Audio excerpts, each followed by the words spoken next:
अस्सलाम वालेकुम दोस्तों, मौसम काफ़ी तेज़ी से तब्दील हो रहा है। आपको सिर्फ एक चीज़ बताऊंगा, अगर अपने बर्ड्स को आप देते हैं तो ना ही इस मौसम में आपका बर्ड बीमार होगा, ना ही सर्दी में बीमार होगा। तो बहुत इन्फॉर्मेटिव और प्रैक्टिकल वीडियो है, 5-6 महीने आपके काम आएगी। तो आखिर तक ज़रूर देखिएगा। स्टार्ट करते हैं आज का टॉपिक। तो आज आपके साथ एक ऐसी नेचुरल रेमेडी शेयर करूंगा जो कि तमाम फैंसीर अपने बर्ड्स को देते हैं, लेकिन बहुत कम लोग इसके बारे में जानते हैं। इससे आपके बर्ड्स का ब्रीडिंग लेवल भी इंप्रूव होता है और सबसे बढ़कर हमारा बर्ड मौसमी कंडीशन में बीमार नहीं होता, क्योंकि इससे बर्ड्स की इम्यूनिटी इतनी अच्छी हो जाती है कि हल्की फुल्की बीमारी आपके बर्ड्स में बिल्कुल नहीं आएगी और आपके बर्ड ज़बरदस्त किस्म की ब्रीडिंग करते रहेंगे। क्योंकि इससे आपके बर्ड्स की ब्लड सर्कुलेशन बहुत ही अच्छी हो जाती है, यानी कि मेल हो या फीमेल हो, बजीज हो या लव बर्ड्स हो, तमाम के तमाम बर्ड्स हेल्दी और एक्टिव रहते हैं और काफ़ी अच्छी ब्रीडिंग करते रहते हैं। नंबर 2 पे आपके बर्ड का स्टमक इससे बहुत ही ज़बरदस्त हो जाता है, यानी कि जो भी खुराक अपने बर्ड्स को देंगे, जो भी विटामिन और कैल्शियम इस्तेमाल करवाएंगे, फ़ौरन से आपको रिजल्ट नज़र आएगा बर्ड्स की साइज़ की सूरत में, बर्ड्स की एक्टिविटी की सूरत में और सबसे बढ़कर बर्ड्स की ब्रीडिंग की सूरत में। नंबर 3 पर जो इसका मेन फ़ायदा है कि इसके अंदर काफ़ी एंटी बैक्टीरियल प्रॉपर्टीज़ होती हैं, यानी कि अगर आपका बर्ड हल्का फुल्का बीमार हो भी जाता है तो फ़ौरन से आपके बर्ड्स ठीक हो जाएंगे और ये मुकम्मल तौर पर नेचुरल है, यानी कि इसका ना ही कोई साइड इफ़ेक्ट है और ना ही कोई गलत इम्पैक्ट आपके बर्ड्स पर होगा।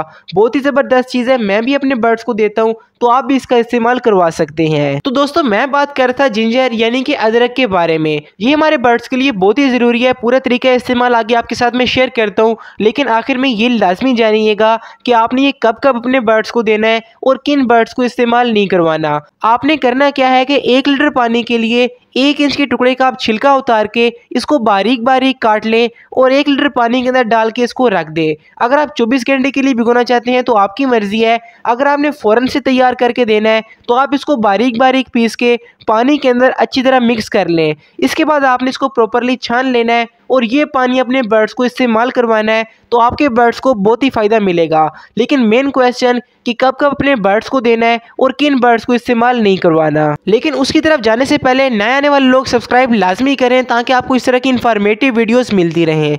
तो अभी बात कर लेते हैं कि ये पानी आपने कब कब बर्ड्स को देना है और स्पेशली किन बर्ड्स को इस्तेमाल नहीं करवाना। तो आपने करना क्या है कि कम से कम महीने में एक बार अपने बर्ड्स को लाजमी इस्तेमाल करवाएं। इससे आपके बर्ड्स की इम्यूनिटी बूस्ट होगी, आपका बर्ड बीमारियों से बचा रहेगा और जैसे अचानक से मौसम तब्दील होता है, यानी कि जब आगे सर्दी आएगी, तब भी आपके बर्ड हेल्दी और एक्टिव नजर आएंगे। और ये आप तमाम किस्म के बजीज, लव बर्ड्स, कॉकटेल, रा, रिंगनेक, फिंचेस, हत्ता कि आप हर किस्म के बर्ड्स को दे सकते हैं। लेकिन आपने एक बात का ख्याल लाजमी रखना है, जब आपके बर्ड्स के साथ छोटे बच्चे हों तो फिर आपने इसका इस्तेमाल नहीं करवाना, क्योंकि उनके लिए ये काफ़ी हैवी हो जाएगी और ऐसा भी हो सकता है कि छोटे बच्चे एक्सपायर हो जाए। बाकी बड़े तमाम बर्ड्स को बर्ड्स के साथ अंडे हों फिर भी आप इस्तेमाल करवा सकते हैं, तो आपके बर्ड भी इस तरह से हेल्दी और एक्टिव रहेंगे। तो दोस्तों, ये थी आज की छोटी सी वीडियो। उम्मीद करता हूँ आपने पसंद की होगी। तो मुलाकात होती किसी अगली वीडियो में, तब तक अपना और अपने बर्ड्स का लाजमी ख्याल रखिएगा। मुझे अपनी दुआ में याद रखिएगा। अल्लाह हाफिज़, फ़ी अमानिल्लाह।